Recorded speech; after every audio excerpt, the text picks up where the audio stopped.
Today on the show, after a long day of kicking ass, it's about time we tune our strings and sing you a song of the greatest poet-warrior in the universe. On the first day of Christmas.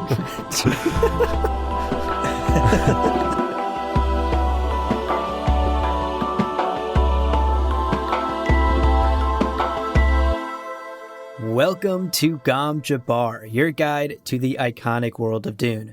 We'll be exploring the themes, philosophies, and characters found in the sandy depths of this vast universe, from Frank Herbert's groundbreaking novels to the adaptations on film and TV.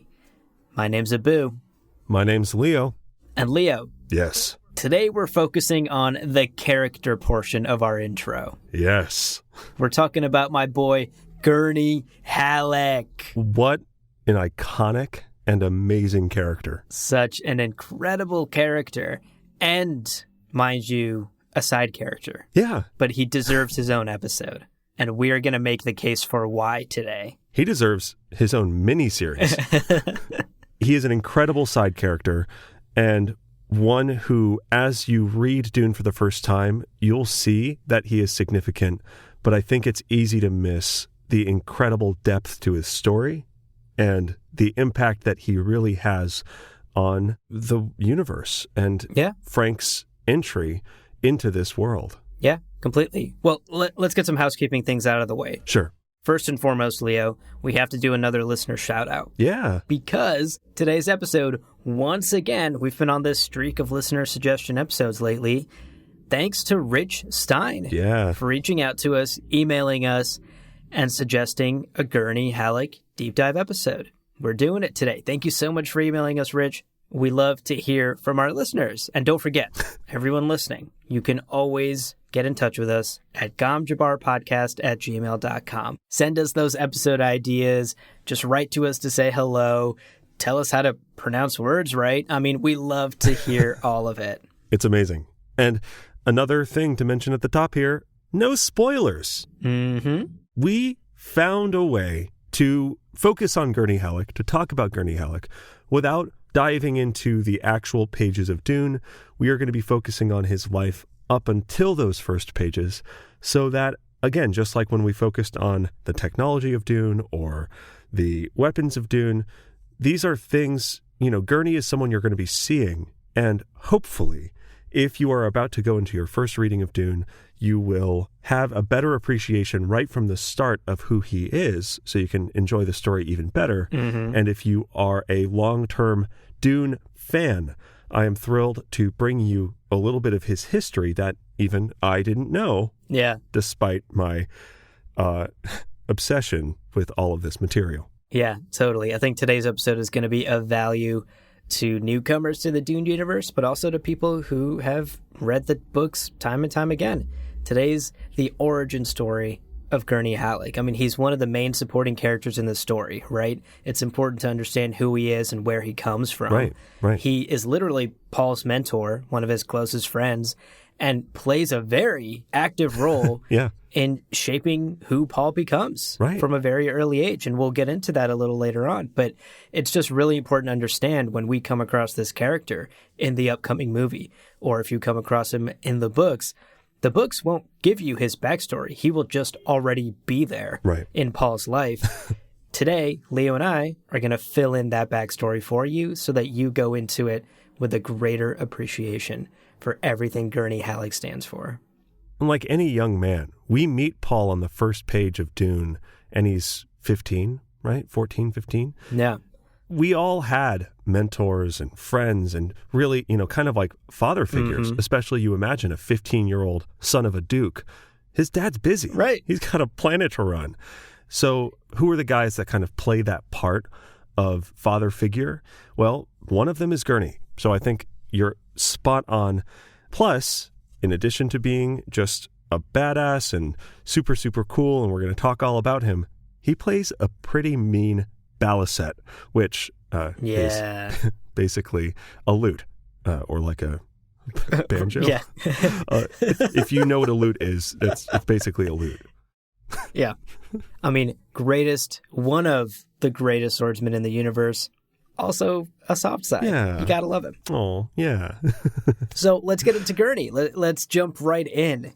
Before we get into his early years and his formative years and talk about young Gurney Halleck, let's set this scene very briefly. Here's a quick overview of who Gurney Halleck is. Gurney is officially, when we meet him in the Dune novels and when we meet him in the movie, he is the War Master of House Atreides and an aide to Duke Leto. He sits on the Duke's War Council alongside Swordmaster Duncan motherfucking Idaho, who we are also huge fans of here on Gom Jabbar, and Mentat Thufir Hawat, who we talked about in our 2-part Mentat episode from a really long time ago, like a year ago now. Yeah, it's been a minute, huh? Yeah. So Gurney's job responsibilities include training Paul, like we've mentioned, in the art of stabbing people. He is one of the best swordsmen in the universe, and he has the responsibility of training the up-and-coming Duke, Paul. You got to stab someone? Ask Gurney. Yeah. He knows how. He's real good at it. Real good. Everyone knows. You got to stab someone. Gurney's one of the top guys. Top stabbers. Top stabbers. Look, he's stabbed a guy or two in his life, you know? He knows what to do. Allegedly. True. We are not his legal counsel, but word on the street is, he's killed some people. Yeah, word on the street.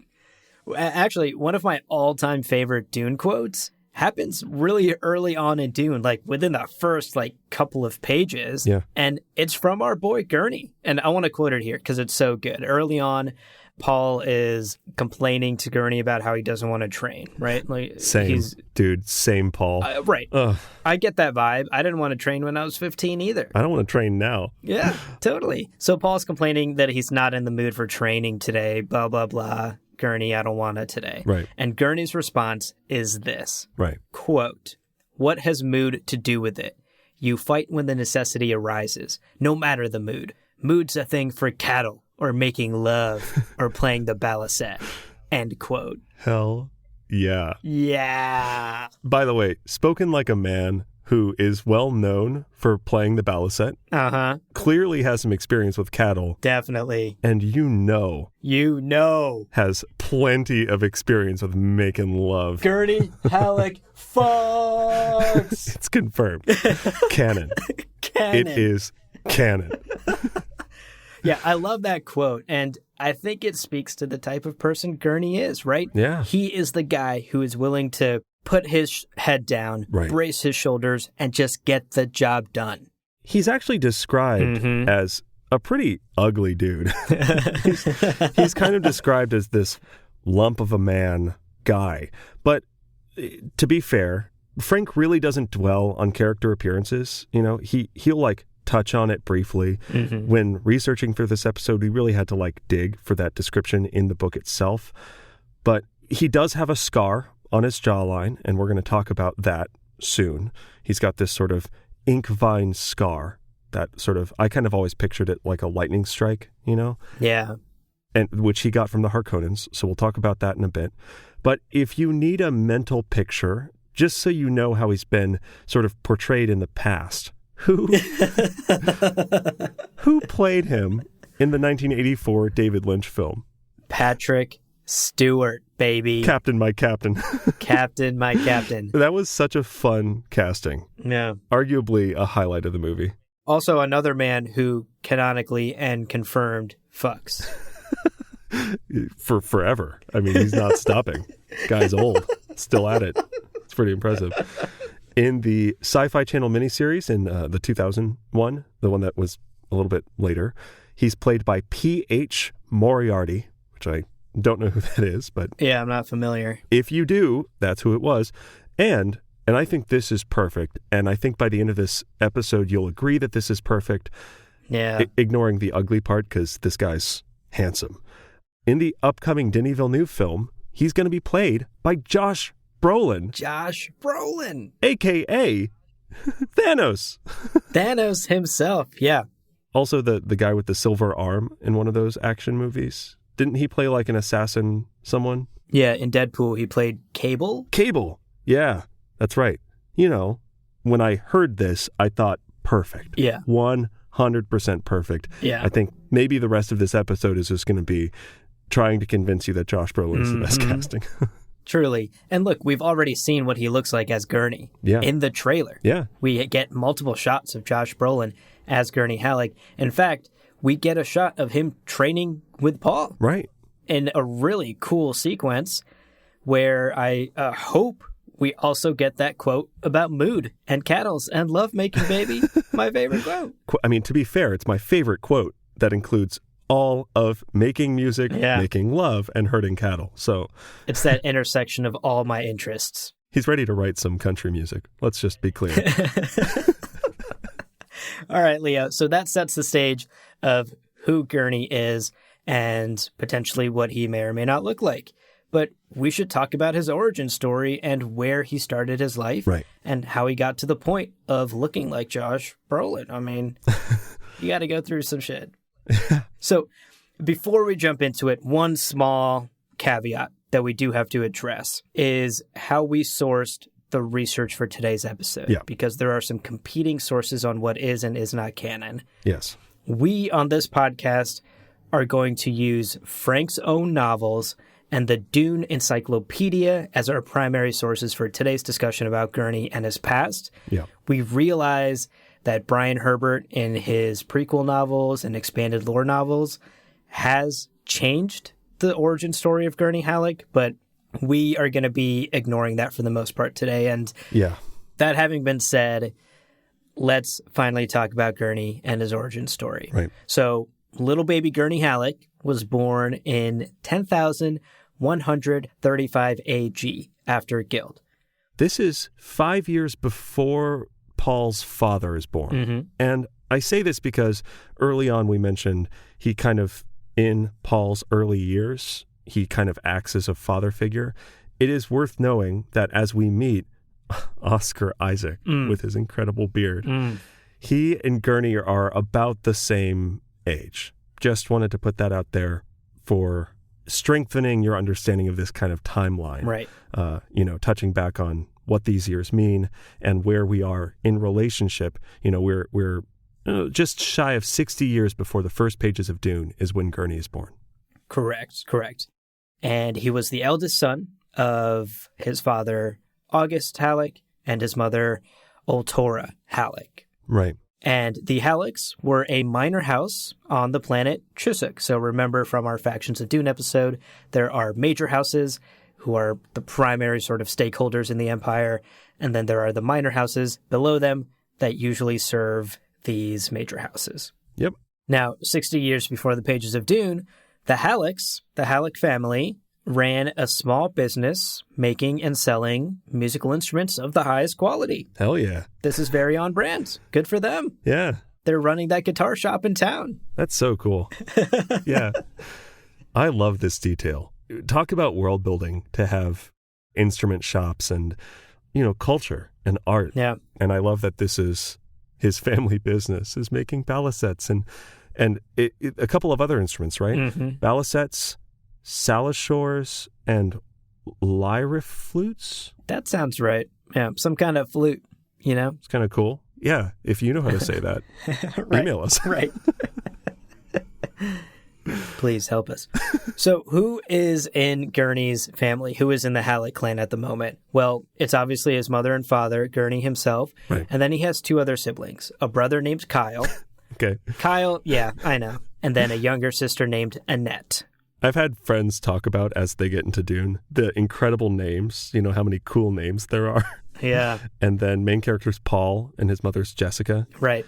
And they always say that seems out of place. And yeah, next to Thufir and Gurney and Yui and Fade Rotha. Fade Rotha and stuff. And then you have Paul? Kyle. Kyle and Annette Halleck. Oh, the greatest swordsman in the universe. And his brother, Kyle. It's just fun. No offense to you if you're named Kyle. Just know that there's a great Kyle out there. Well, he's short for this world, but we'll get there. Short-lived representation of Kyles in the Dune universe. Right. So he has a brother and a younger sister. Yeah. And like I was saying, they run this family business, this music business. And Gurney was raised from a very early age to basically, as the elder son, take over the family business. That was the expectation. Once his father retired, Gurney would take over, continue the guitar shop, baby. But Gurney had other ambitions. I mean, it turned out that he had a real affinity for the balisette, as we've mentioned. He's an incredible balisette player. And at this point, he asked his parents if he could actually shoot his shot at sort of being a traveling entertainer for the major houses, if he could hire himself out. And unfortunately, Leo, he never quite got the opportunity to shoot his shot as an entertainer. Yeah. And you'll never guess the family, the house that shut his shot down. Oh, my God. You'll never ever guess. Okay, it's the Harkonnens. The Harkonnens. Harkonnens. They're so mean. Right. He just wanted to play music. And probably smoke a lot of weed. You know, like... It probably smoked some weed, you know. 420 Blaze. He's a Spacing Guild member. Traveling and smoking weed. That's what he wanted to do. He wanted to get on that Samuda. Oh, he wanted to Samuda. Take a little sippy sip of that Sappho juice. He just wanted to, like... get to that next level, man, and play some music, man. Yeah. And then, you know, the record stop as the parents get home and the party has to get broken up. In the year 10,155 AG, the Harkonnens ordered an attack against House Uterp. I said that wrong. How do you say it?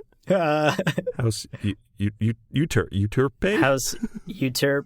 I have no idea how to pronounce this house, but I commend you for your bold attempt. I said it with 100% confidence. You really did. I believed you. And immediately...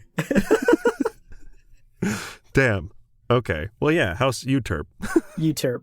That house is who the Harkonnens ordered an attack against. And they were the rulers of planet Chusek. Yep. So, you know, you might think, oh, the Harkonnens were, you know, enacting revenge for some terrible thing. No, they based this attack on some false accusations. They just wanted to attack based on some stupid reasons. And we'll get into those in a second. Yeah. But again, very on brand for the big bad Harkonnens. So on brand. Yeah, we'll talk about their reasons for attacking in a second. But first, we got to talk about the devastation from this attack. This attack left over, and this is an astounding statistic, left over 1/3 of the planet's industrial areas in ruins. Yeah. And the Harkonnens ended up taking roughly 50,000 captives. And Gurney and his younger sister, Annette, were included in those captives. Ugh, terrible. Now, Leo, you might be wondering what happened to Gurney's legendary brother Kyle during this attack. He survived, right? He did it. Oh, no. Kyle. Kyle. We knew you for so long. You were such an integral part to my understanding of Dune. We built such an attachment to you. Why did we do that? I really did. I am legitimately sad that Kyle is dead. Yeah. So not only actually is Kyle dead, but the entire Halleck clan is wiped out during this Harkonnen attack. Yeah. The only Halleck survivors in the universe now are Gurney and Annette, and both of them are prisoners of the Harkonnens. Man. So why reap all this destruction, Leo? Yeah, why? What are the reasons that the Harkonnens attacked? Hopefully good ones, right? This is fucking absurd. Probably like good reasons? Yeah. Yeah.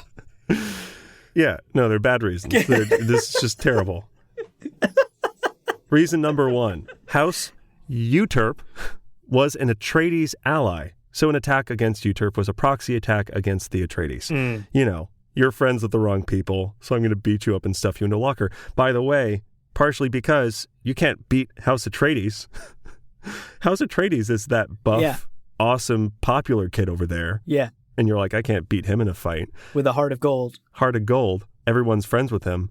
I'm going to quietly just destroy his, like, smaller, weaker friend. It's brutal. It's so uncool. Yeah, it's literally just a proxy attack against the Atreides. The Harkonnens don't have a legitimate reason to go after Chusek and to go after House Uterp.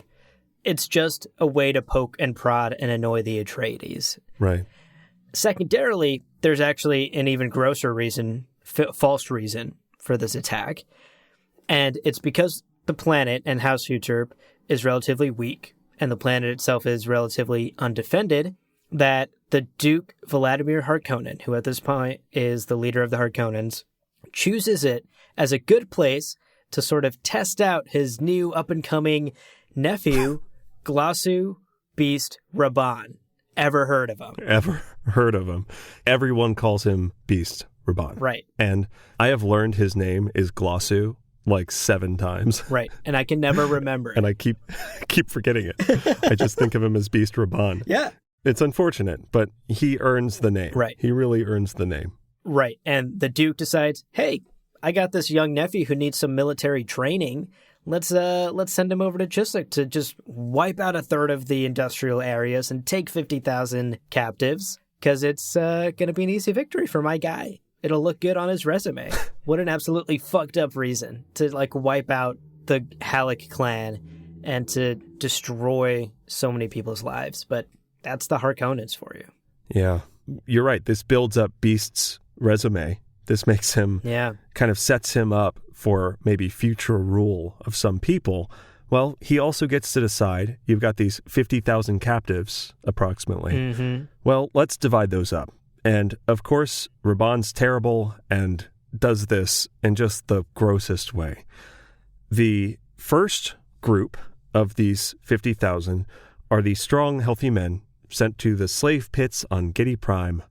And Gurney, our man Gurney, is in this group. Aspiring balisette performer, son of a guitar maker, effectively, is still a strong, healthy man. So he's sent in this group. The second group are the young and attractive women sent to, you'll never believe it, the slave/pleasure houses on Giddy Prime. And yuck. Talk about tragic. Annette is in that group. So the Gurney clan is split between slave pits and pleasure houses. Yeah. This is a tough day for the Halleck clan. And again, really cements that these are the bad guys. Right. And a little fun fact to make that, well, not a fun fact, a little horrible fact to make this even grosser. This Harkonnen attack took place around when Gurney is 20. Right. You have to remember, Annette is his younger sister. Yeah. So we're talking, she's still a teenager. Yeah. Disgusting stuff. And you might think, well, okay, strong, healthy guys, slave pits, attractive young women in the pleasure houses. Well, that leaves, kind of older, weaker, maybe the children. Surely the Harkonnens can, stretch their imagination and come up with a good, fulfilling life in a way that they can be productive. No, they just execute all of them. What? They just kill them all. The younglings. He was supposed to end the Sith. No, he was always the Sith. And you know what? Raban can't just let this happen off screen. He's like, yo, I want to watch. This is my YouTube. This is my Netflix. Order me some pizza with anchovies, my favorite. Ew. While I watch the slaughter of the elderly, of the weak, and of the useless children who can't go to the slave pits or to the pleasure houses where we sent the first 2 groups. Pizza with anchovies. I mean, he earns the name, right? He's not named Cuddly Raban for a reason. Although, what a story that would be. 50,000 prisoners, and he cuddled every one of them, one at a time. Wow. Yikes. Cuddly Raban. I'd buy a t-shirt of a Cuddly Raban. Like a teddy bear, maybe we do a collab with Build-A-Bear and it's a Cuddly Raban. Build your own Raban. Somehow it's poisonous. Just somehow. Okay, we're going to take a quick break here to pay some bills, but stick around. We'll be right back. So what is life like in the slave pits? Let's follow Gurney first. What is life like in the slave pits? Not great. Oh, no. Lo and behold, not great. Gurney spends the next decade of his life in the Harkonnen slave pits, and this is absolutely brutal. I mean, life in the slave pits is nothing but manual labor. The encyclopedia notes that the life expectancy, if you were someone caught in the Harkonnen slave pits, was no more than 5 years. Yeah. So just the fact that Gurney even survives twice as long as that is a testament to his will, to his willpower. So the average life expectancy, he doubled. Yeah. And didn't die, to be clear. Didn't die. I mean, maybe that's a spoiler for the rest of this episode, but this isn't where the episode ends. Yeah. So 10 years where the average person, the average young, strong man was dying at 5, Gurney survived 10. And I mean, really, it just seems like it's out of pure hatred. Right. Like, it is. That's the thing that would really fucking get to them, is by surviving. Yeah. I mean, he's just obsessed and consumed by this hatred for the Harkonnens, for the people that not only killed his family, burned his planet, but turned his life upside down, utterly destroyed his life, ripped away his music career. I was going to say, this is about as angsty as a lot of the professional musicians as I know. Yeah, he is fueled by this hatred for the Harkonnens, and he really keeps himself sane through all of this, through all this brutal decade in the slave pits, by focusing on that fact, focusing on his hatred, and honestly, by thinking back and remembering the old songs of Chiswick, of his planet. Yeah. And sort of, when he has the time, I assume, composing new ones, or maybe even composing new ones in his head as a way to focus and stay sane while he's going through day in and day out of manual labor. Because every day was a battle. I mean, this is another absolutely insane fact from the encyclopedia. It notes that the Harkonnens intentionally rationed food and water for the slaves to make it so that the slaves had to fight each other for the food and water they needed to survive. Yeah. And so every day for Gurney, every day of these 10 years was literally a fight for survival against his fellow slaves to simply get the food and water he would need. Yeah. And he learned a lot of survival skills and a lot of fighting and a lot of that brutality here in this decade. All while music kept him sane, and kind of a memory of music. Yeah. I mean, really, that's his tether to everything that isn't his hatred, right? Like, yeah, there's his anger and his hatred and his fighting and his killing, but he still has that music at his heart. Quick aside, have you read the King Killer Chronicles? I haven't. For anybody listening, there is a very similar kind of theme with a character who was a traveling performer and played music and used playing music to kind of tether their sanity through this incredibly difficult time. And there was a really powerful moment where he runs out of songs that he's recalling, so he starts writing new songs, but without any kind of formal training. So this really strikes the same chord for me. Huh. And it's beautiful and it's tragic, and it's terrible that it happens to such a good person like Gurney. But that's the nature of Dune. There's a lot of really dark stuff happening all the time. Right. And to his credit, he perseveres. Right. Yeah. And it's around year 9 of his captivity that a pivotal moment happens, and his life genuinely begins to sort of change here.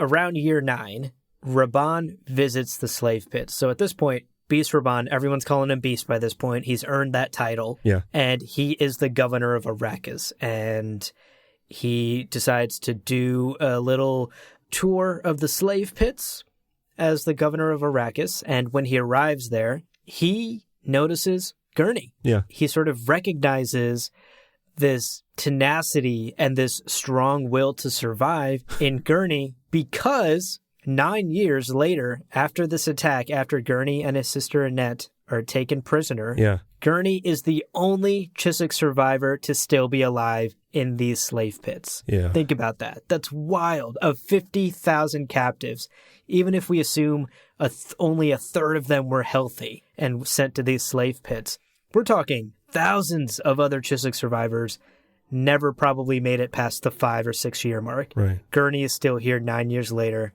and he is here staring down the man that destroyed his life. And staring him down's a good way to put it, because he is just laser locked, focused on Rabban. Yeah. And Rabban's like, yo, why are you being mad? I only captured all of your planet, right, took your sister away, killed your family. Yeah. What the heck, bro? Why aren't we cool? And Gurney's like, you know what? You look thirsty, friend. Here's some moisture. I'm going to give some moisture to the soon-to-be dead. Yeah. Spits in his face. spits in Beast Raban's face. That must have felt so satisfying. That must have felt so good. Oh my God. He waited 9 fucking years for that. He was saving that spit up for 9 years, and he finally got to loose it on the dumb face of Beast Raban. So really cathartic moment that definitely didn't immediately have consequences. Yeah, except it did. Oh, damn. Because our boy Beast Raban, very on brand, throws a tantrum, reaches over to a guard nearby, takes an ink vine whip, as we mentioned earlier, and hits Gurney in the face with his whip. And that's the moment that Gurney Halleck gets his iconic, recognizable ink vine scar along his jaw. Right. And then Beast Raban storms off and doesn't even get the pleasure of hearing Gurney squirm or scream or call out in pain. Gurney is silent when he takes that whip across the face. Oh my God. He's a musician. A musician! The choice not to make a sound there, and the ability and the control, and how tough he is now, 9 years of slave pitting later, right, is, it's tangible. Yeah, what a powerful moment. And what a way to piss off Raban, right? Don't give him the pleasure. Yeah. So let's talk about what happens in year 10 for Gurney at these slave pits, because finally things are turning around. Right. And he gets rescued by none other than the Atreides, baby. Hell yeah. Those are the good guys. They are. Them's the protagonists. They didn't kill the younglings. They saved the younglings. Yeah, and that's kind of what they do here, actually. So 10 years later, after this unprovoked attack against Chiswick just to annoy the Atreides, right, fucking Vladimir Harkonnen does it again and attacks another ally of the Atreides. You know, went great the first time. No consequences? Cool. Do it again. Except this time, we've got some vengeance. Vengeance. We've got some retaliation from Oscar Isaac himself. Yes. Or, well, Duke Leto, but again. Oscar Isaac in our minds and hearts forever, yeah. Forever and ever, yeah. Yeah, Duke Leto has, at this point, had it up to here with this guy Vlad. Yeah. And decides to order a counterattack, not against a Harkonnen ally planet like the Harkonnens have been, sort of tap dancing around this conflict. Right. No, Oscar Isaac decides we're going to counterattack Giedi Prime directly, and we're going to hit him where it hurts. The slave pits. The slave labor of Giedi Prime. That's where we're going. Straight for the neck. Yeah. This is the foundation of their workforce. Yeah. What happens if you get that taken away from you, Vlad? Yeah, I mean, again, Duke Leto, you got to put some respect on that man's name. Yeah. This is a flex. This is such a good move on his part. And the Atreides forces charge in here, and they end up freeing many of the slaves in these slave pits on Giedi Prime and taking them back to Caladan. And of course, one of those slaves is our boy, Gurney Halleck. Right. So now he's been rescued. He's been taken back to Caladan. And he's given an offer. All of these slaves are given an offer. They're given 2 options. 1, you can go out into the universe and try to reconnect with whatever family or friends or home you have left. Right. You are free to do that as you please. Or option number 2, join the Atreides, and we will take care of you. Right. And you will be a part of our family here. And there's no, sneaky caveat here, right? Yeah. You wrote this down from the encyclopedia, and if it's all right, I'll read it. Yeah. It says, the Atreides, it was stressed, kept no slaves. Anyone who chose to join their service would be certain of being treated fairly, of being free to leave that service at any time, other than under conditions of war, of course, and of Duke Leto's loyalty in exchange for his own. It's reciprocal. Yeah. Dude is loyal to them as much as they are loyal to him. I mean, beyond the fact that Giedi Prime as a planet kind of sucks and Caladan's this beautiful paradise, that must be the sweetest balm of all. Yeah. To be, even if you're still working for someone or yielding a product on behalf of a large, prominent house, to know that the person cares about you, you're compensated, you're not a slave, and he's loyal to you and invested in your well-being. Oh my God. Damn. It's really wonderful. I mean, seriously. Note to my employer, past, present, and future. I also like the absolute, because again, the universe of Dune is very political. You know, all of the houses have kind of agreed we're not going to do certain things. We're going to play by certain rules because if you don't, it makes it complicated for everybody else. And, everybody's kind of obeying the rules. This direct attack on Giedi Prime, I imagine would actually be kind of a problem. Yeah. For the Emperor, for the other houses major, because they know House Atreides is a formidable fighting force. And I love that no one could come back at Leto Atreides and be like, hey, I heard you freed a bunch of slaves. Slaves, how dare you? How dare you? No, that's great. That's fine. Just politically, he would get such a pass for this retaliation. Yeah. Because this isn't crushing the capital of Khitan. This is freeing slaves from one of the few houses that uses slaves.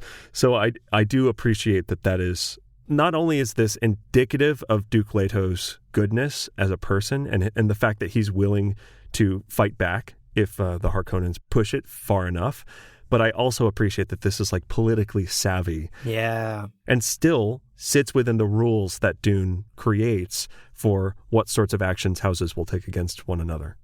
Absolutely. Absolutely. What a brilliant political tactical move here. Yeah. And of course, of the two options, as we've established, Gurney has basically no more planet to go home to, and he has no family to go home to. Right. And so he chooses option number 2 here. He has shown compassion for the first time in a decade, and he decides that he will be loyal to the Atreides. And of course, as we know, he is loyal to them up into the first pages of Dune and through the Dune novels as well. This is the start of Gurney's journey with the Atreides household, and he enlists with them immediately here on one condition, because he does have one family member that's maybe still out there, right. And that's his younger sister, Annette. And so he enlists on the condition that he will be allowed to attempt a rescue mission of his sister if he is able to locate her. Right. And of course, the Atreides, being the good people they are, agree. Yeah. It's mentioned here, years pass. This is 10 years after she was taken. She's not even 30 yet, right? He kind of goes through this rising in the ranks. That could look bad, Gurney's over here focusing on his career and not saving his sister. Yeah. It is pretty well understood that he expects that she's dead. 10 years of slave pits later, Gurney's like, I'll help you as long as I can potentially try to save my sister if I find out where she is. Yeah. But he says all of that. I get the impression he says all of that with the understanding that she's probably gone. Yeah. And if anything, it's just going to be, I will be loyal to you, but if I hear about this, I want you at my back. Right. And of course, again, Leto says, hell yeah, brother. Let's do it. And look, the guy saw all of his fellow Chusik captives die around him. Right. Remember, he was the last one left by the time Rabban confronted him at the 9-year mark. So you're totally right. It's not unfair to think that Gurney at this point still maybe clinging to a thread of hope, but maybe knows deep down in his heart that there's a very slim chance that his sister is still alive at this point. Right. But like you said, he rises quickly through the ranks of the Atreides. He puts his all into it. He has learned through the slave pits how to survive, how to fight. It's toughened him up. He's no longer the wimpy, Samuta smoking hippie guitarist that he was 20 years ago. As a young lad on Chusik, the dude is hardened now. He has seen some shit. Yeah. And so he rises quickly through the ranks of the Atreides military. And to kind of put this in perspective, at age 30 is when he enlists. Right. They just touched down on Caladan. Yeah. And he's like, yeah, let's do this. He's 30 years old. Okay. Right. Okay. And then by age 40, just another decade later, he has gone through a number of promotions and now has a place on Leto's military council, in Leto's inner circle, in just a decade. He's at the military council for the planet. Yeah. 30, freely rescued, nothing really going on. 10 years later, one of the most influential people on planet Caladan. Right. It's amazing. It's a glow up. It's a glow up for Gurney. And to be clear, he has spent this last decade following a number of unsuccessful leads to try and track down his sister. It's not like he has given up on his sister through this decade as he's worked hard to climb the ranks. he has still been looking for her. And finally, in the year 10,176 AG... So he's 41 years old. So he's 41 years old. Yeah. He learns, finally, the truth about his sister. And the fact is, what he probably knew deep down all along, that she didn't survive. Right. In fact, it turns out that she tragically ended her own life on the very first day of her captivity.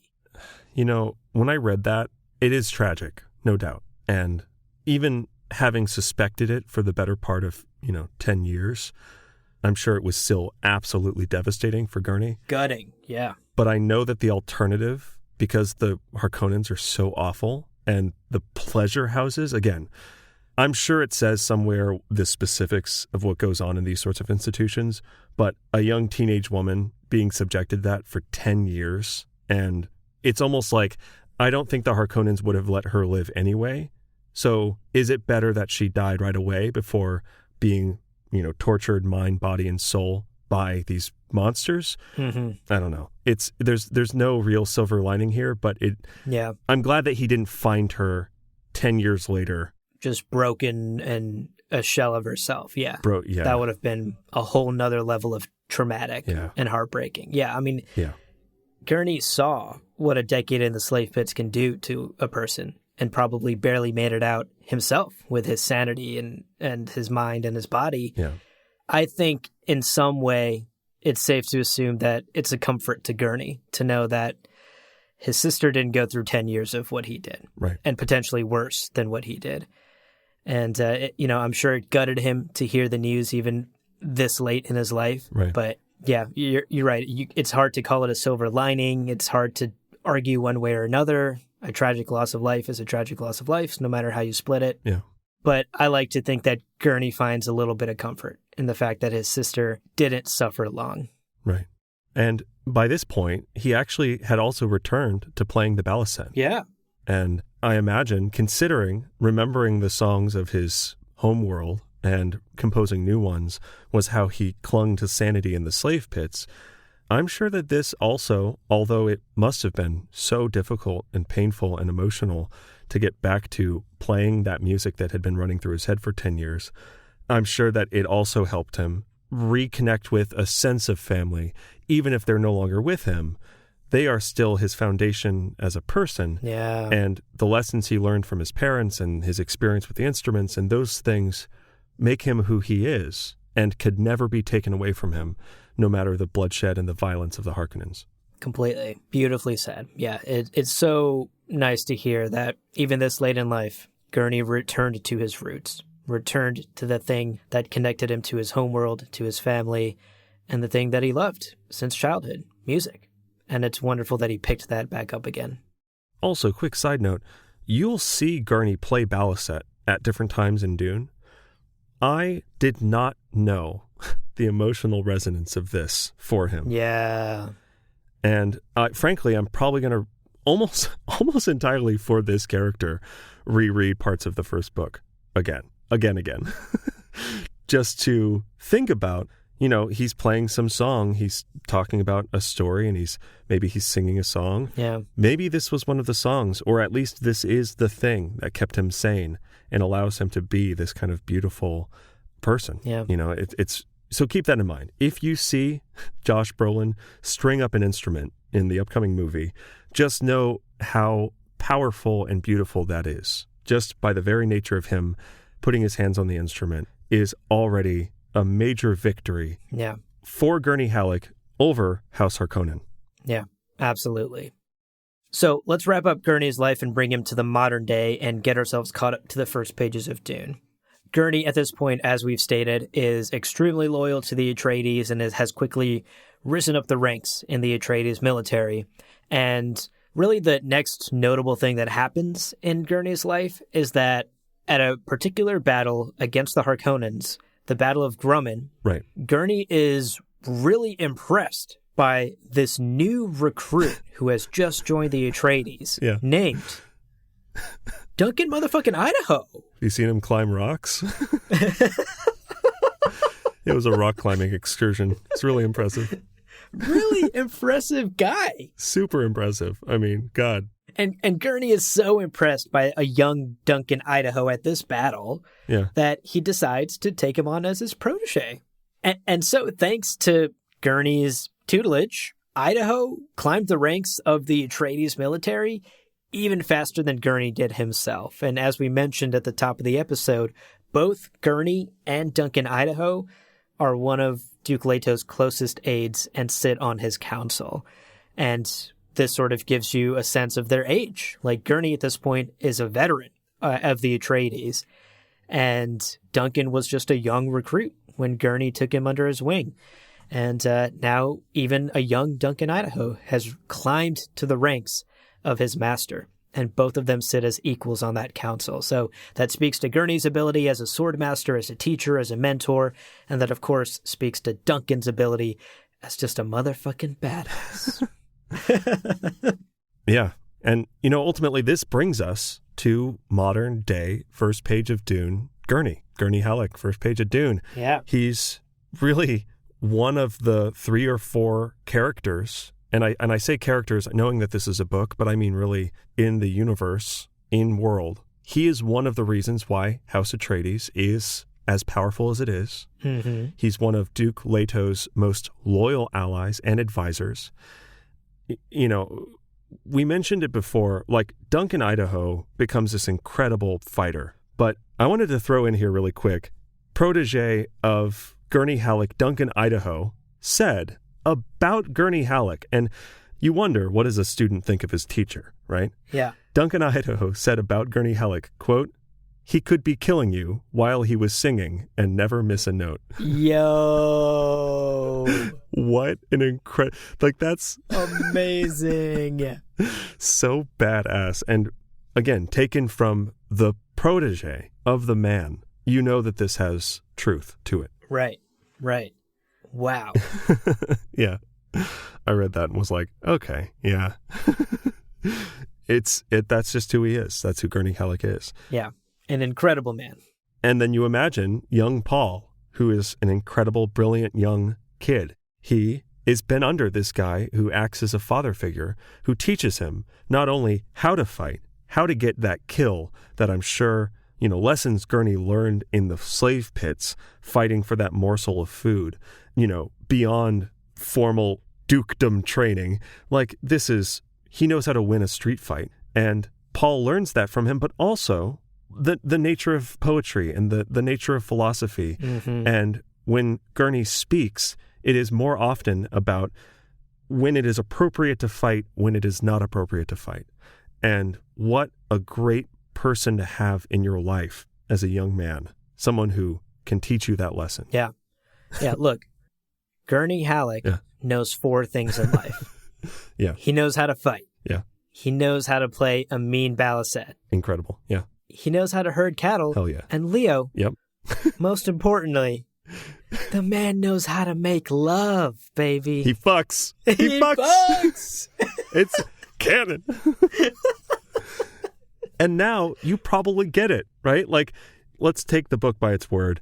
He's kind of ugly. No. He's kind of ugly man. He's got the big scar on his face. Yeah. But he whips out that balisette and baby, and you've heard the legends. You're like, oh, he's a sword master?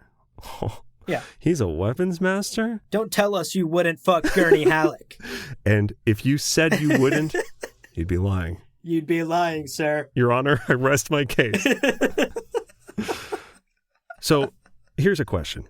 If we were to take everything we've said about Gurney Halleck, Abu, how would you kind of break him down to his core qualities? Like, how would you summarize the legend that is Gurney Halleck? Wow. What a great question. What a loaded question.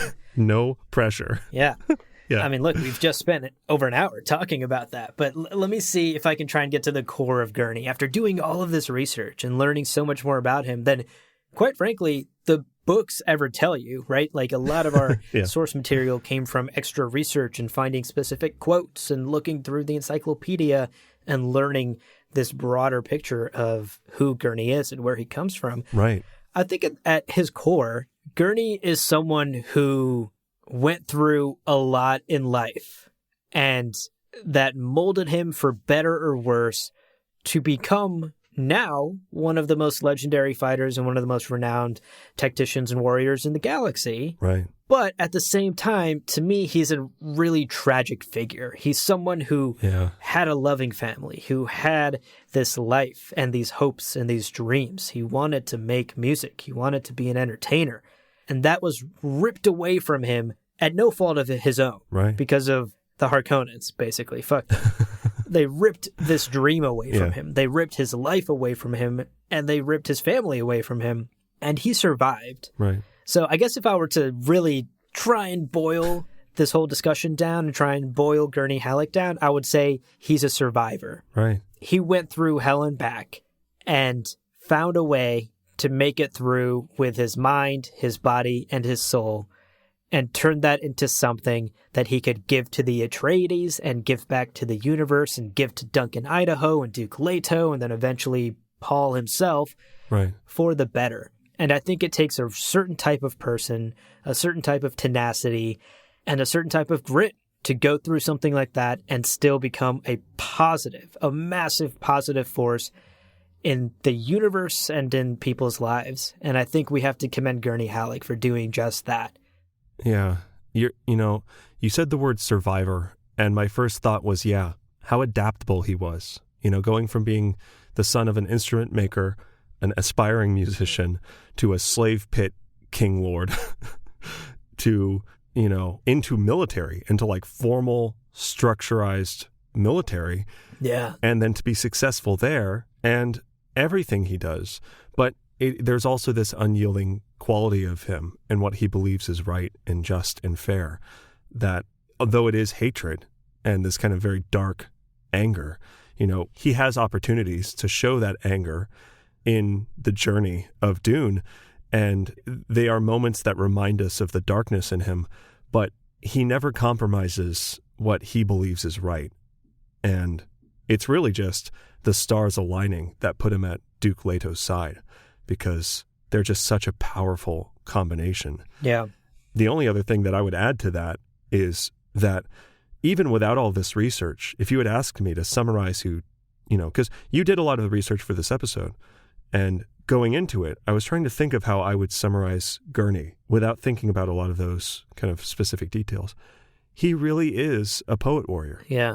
He is a man who knows how to swing the sword and stab the knife and cut the jugular and do all the dirty stuff. But he's also the one who will refrain from doing so. And he's also the one who will become friends with someone rather than fight them. And he's the one who will compose a song in honor of a valiant foe, Right. He's kind of that lovely marriage of artistry and violence wrapped up in just, you're so right, this very tragic life that hardened him into, the reputation speaks for itself, one of the strongest people in the universe. Yeah. So, yeah, man. Yeah, look, like I always say, Leo. Yeah. Like I always say. Keep your kinjal on you all the time. Well, I do always say that. But I also always say... Let's do another shot of Sappho juice. Okay, I also say that. I also say... Light up the Samuta. Yeah, after all of the other things I say one more thing, Leo. Yeah. And that is, we all deserve a lover. That is Gurney Halleck in the streets and Gurney Halleck in the sheets. Oh my God. That's so good.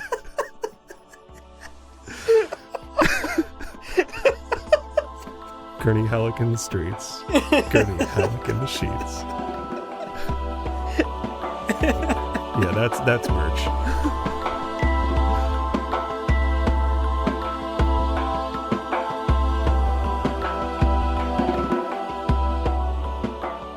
Well, friends, there is no real ending. It's just the place where you stop the recording. But this podcast is always one step beyond logic. So help spread the word of Muad'Dib and leave us a review on Apple Podcasts. And be sure to check out the other shows on the Lore Party Podcast Network on loreparty.com. You can also follow us on Twitter and Instagram at lore_party. Thank you so much for listening. And remember, he who controls the podcast controls the universe. We'll see you on the golden path.